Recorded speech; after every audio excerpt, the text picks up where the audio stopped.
Halo teman-teman semua. Kita lanjut ya untuk tahap kedua untuk rekan yang sedang memulai belajar menjadi teknisi HP. Di tahap satu kemarin kita sudah membahas komponen-komponen yang ada di dalam HP ya, komponen standar yang ada di dalam HP. Nah, untuk kali ini kita harus mengenali alat-alat yang akan kita pakai. Saya menganalogikan bahwa kita memulai dari interface ya, atau mengganti LCD, papan cas, dan mengganti kamera dan lain sebagainya yang interface, belum masuk ke areal mesin ya. Karena kalau ke areal mesin nanti ada tahapan berikutnya yang kita harus pelajari lebih lanjut. Yang pertama tentunya kita membutuhkan alat bantu untuk membuka handphone, itu adalah obeng ya, seperti yang saya akan tampilkan ini. Nah, ini obeng teman-teman, ini kebetulan obeng yang saya pakai setiap hari ya untuk kerja saya hari-hari. Ini untuk saya kerja hari-hari ya. Nah, terus ini wajib ya kalau mau mencoba memulai dengan mengganti LCD atau interface tadi, obeng, sikat ini untuk membersihkan, ada kotor-kotoran mungkin.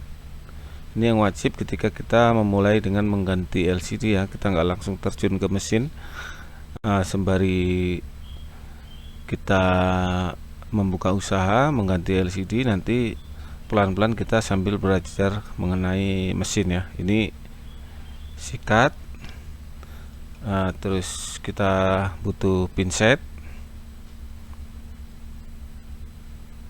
terus kita butuh cungkil ya, untuk ini cungkil casing, atau kalau yang ada kuku bisa pakai kuku juga. Ini cungkil saya bikin sendiri dari sendok ya, dari sendok. Ini saya sudah pakai, sudah lama sekali ini. Nah, terus yang obeng ini sebenarnya ada obeng yang satu paket ya, satu paket itu satu set, dia isinya banyak begitu. Kalau nggak salah harganya cuma 25.000 ya di marketplace. Nah, kalau yang satu paket dia ada plusnya, ada minnya, banyak isinya. Tapi saya lebih suka menggunakan yang bijian begini karena lebih dipegang lebih enak begitu. Nah, untuk mengganti LCD tadi tambah lagi dengan ini set ini untuk buka-buka LCD rusaknya ya. Yang rusak kita buka pakai ini. Kalau kebetulan nggak bisa pakai yang cungkil tadi, kita buka pakai set begini. Di celah-celah LCD dan framenya ya kita masukkan, lalu kita tarik ya, kira-kira seperti itu. Nah, untuk yang ini boleh teman-teman beli, tapi sebenarnya tidak terlalu wajib ya kalau untuk mengganti LCD. Saya pakai ini biasanya untuk membersihkan konektor cas ya di dalamnya, karena sempit. Saya lebih suka cungkil pakai ini ya, saya cungkil begitu. Ini cungkil IC. Ini teman-teman kalau yang baru memulai ini belum perlu, karena ini untuk cungkil IC ya. Nah, yang harus punya juga ini solder. Ini kemarin saya beli, ini ada harganya nih 80.000 ini.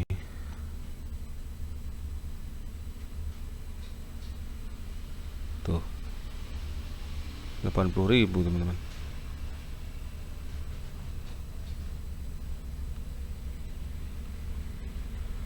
Nah, soldernya.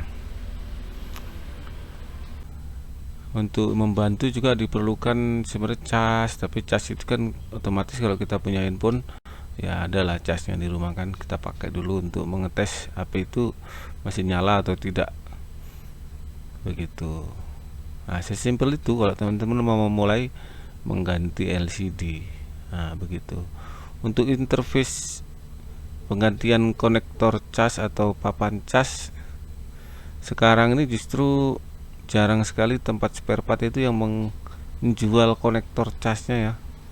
Bahkan kadang tanya itu nggak ada, adanya malah papan casnya dia satu set seperti yang video pertama kemarin ya,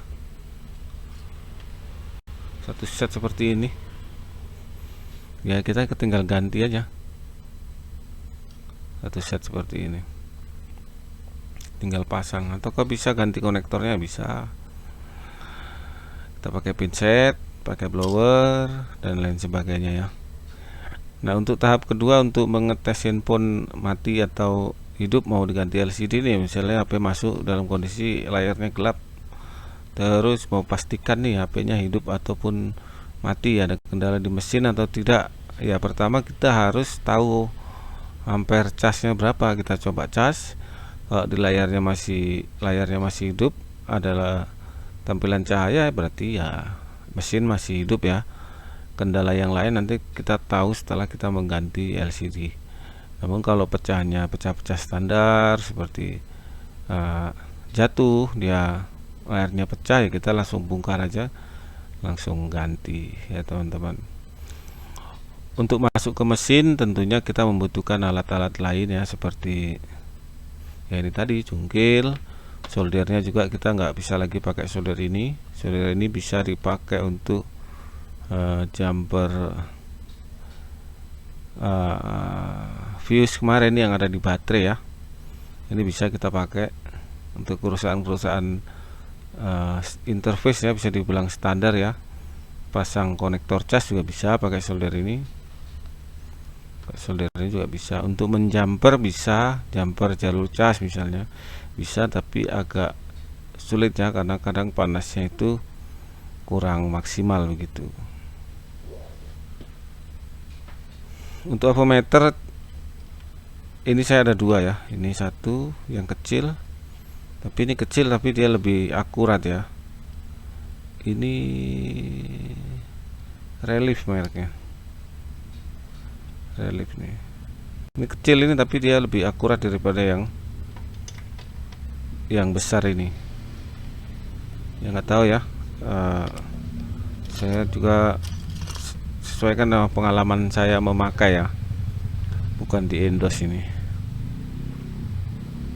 Kita harus mengetahui nih untuk ukur cas dia masuk enggak. Di volt, kalau cas itu kan voltase masuk atau tidaknya. Kalau dia menambah atau tidak itu nanti di ampernya, ampernya sesuai atau tidak yang dibutuhkan oleh IC power, sehingga gerbang casnya nanti kebuka gitu di IC casnya. Kasus-kasus yang di cas tidak nambah seperti itu kan sebenarnya voltasenya masuk tapi ampernya dia tidak sesuai dengan yang dibutuhkan untuk adjust gerbang di IC casnya ya, kira-kira seperti itu ya. Ini satuannya voltase. Kalau kita mengukur nyambung atau tidak ya, misalnya jalur ini nyambung atau tidak, kita bisa di mode buzzer sebelah sini ya teman-teman. Ini namanya mode dioda ya teman-teman ya. Ini saya geser dikit lampunya biar nggak berbayang. Ini mode dioda kita untuk ukur resistansi atau hambatan dalam, bahasa dulu hambatan dalam ya, bahasa guru saya dulu bisa. Ini mode buzzer mengukur nyambung atau tidak. Kalau nyambung ya suaranya tit begitu, kayak begini kira-kira ya.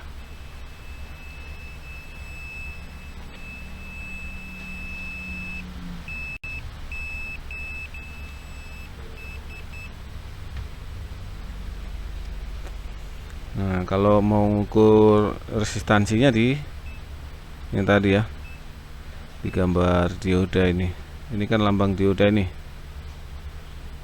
begitu. Nilai resistansinya secara umum ya 300, ada yang 200, 150. Nah sekarang ada skema Borneo Flasher itu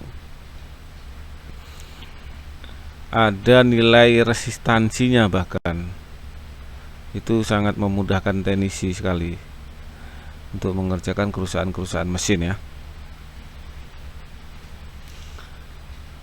Memetakan kerusakan mesin, mengetahui jalur mesin, mengetahui nilai resistansi mesin, itu sudah ada di skema ya, bukan skema ya, bitmap atau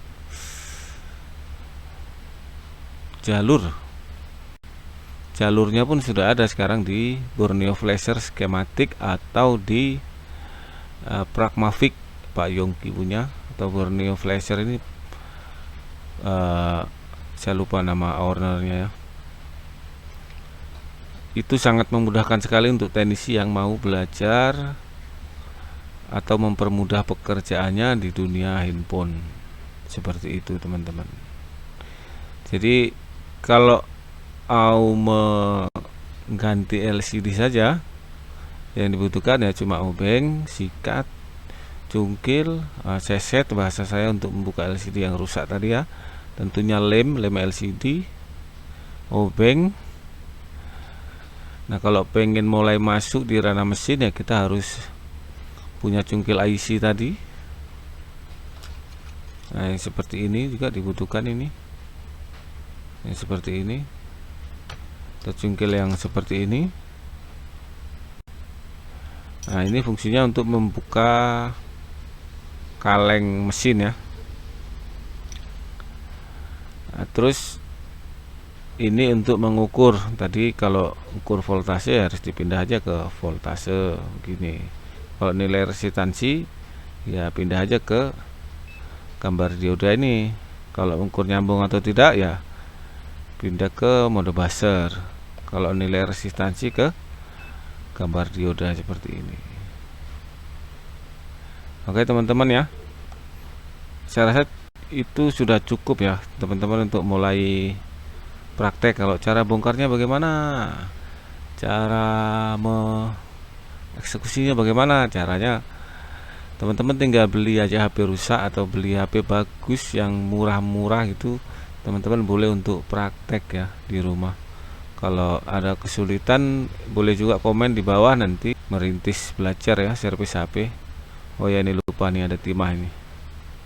Timah ini tentunya untuk solder ya. Ada lagi nih kalau untuk yang sudah mulai ke mesin, ini timah pasta ini untuk cetak IC. Begitu. Itu alat-alat yang kita harus punya tadi untuk mengganti LCD. Standarnya seperti di awal tadi. Kalau untuk masuk ke mesin ya kita harus mengenali avometer. Saya sarankan langsung ke avometer digital. Ada juga yang biasa pakai avometer analog ada, cuma saya sarankan langsung ke avometer digital ya, lebih mudah menurut saya. Nah kalau mau masuk ke mesin, apa saja yang dibutuhkan selain alat-alat yang sudah ada nih di atas meja kayak cungkil IC dan lain sebagainya. Karena mesin itu alatnya sudah mulai kecil sekali, jadi kita hampir wajib punya yang namanya mikroskop ya, mikroskop gitu ya teman-teman ya. Oke, saya coba ini kan dulu ya, tampilkan dulu di kamera ini. Ini mikroskop saya yang di depan ini ya. Ini saya beli dengan harga 4.200.000 kalau nggak salah ya. Sudah 2 tahun yang lalu ini saya beli. Dan yang di belakang itu solder station itu T12 sama T120, itu yang mata agak besar sama mata yang kecil sekali untuk solder IC. Dan yang di sebelahnya itu power supply ya teman-teman. Power supply itu untuk ya kita mengenali konsumsi ampernya handphone itu berapa gitu. Di Android rata-rata ampere cas itu, kalau ampere cas nyala kurang lebih 600 ya. Kita coba ya. Kita coba ya.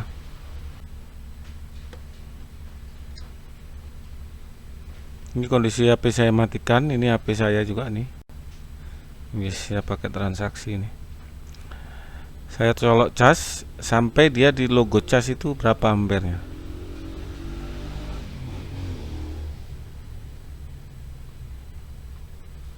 Tuh, 600 turun 500.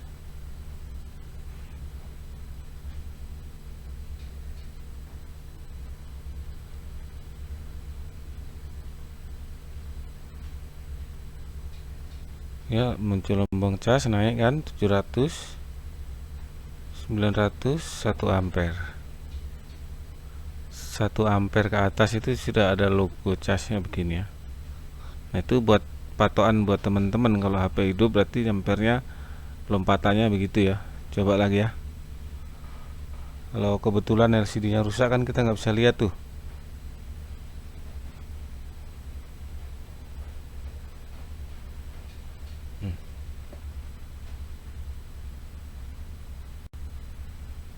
Tuh teman-teman perhatikan yang di bawah itu.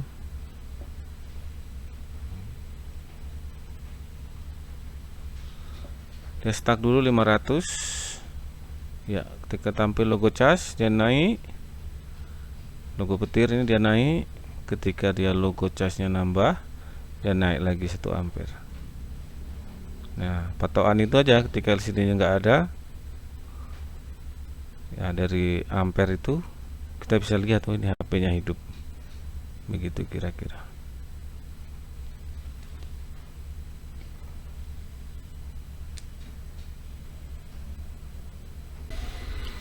Nah, yang ini adalah solder uap. Solder uap itu mengeluarkan uap panas ya. Uap panas itu akan disemburkan ke komponen yang akan kita cabut. Nah, sistematisnya ya sudah ada di dalam blower ini. Kebetulan saya pakai blower quick nih 85 8D plus begitu teman-teman. Di tahap ketiga nanti kita akan mencoba praktek ya, penggantian LCD dengan sedikit pengukuran jalur cas agar teman-teman sedikit mendapatkan informasi up to date tentang kerusakan HP yang hype atau yang lagi viral nih. Oke, kalau teman-teman suka dengan video ini silahkan komen, like, dan subscribe. Jangan lupa share ke teman-teman yang ingin mulai merintis belajar servis handphone. Oke, saya kira cukup ya. Terima kasih kalau teman-teman sudah menyimak. Mudah-mudahan video ini bermanfaat buat teman-teman semua dimanapun teman-teman berada. Selamat menjadi teknisi handal yang amanah. Terima kasih.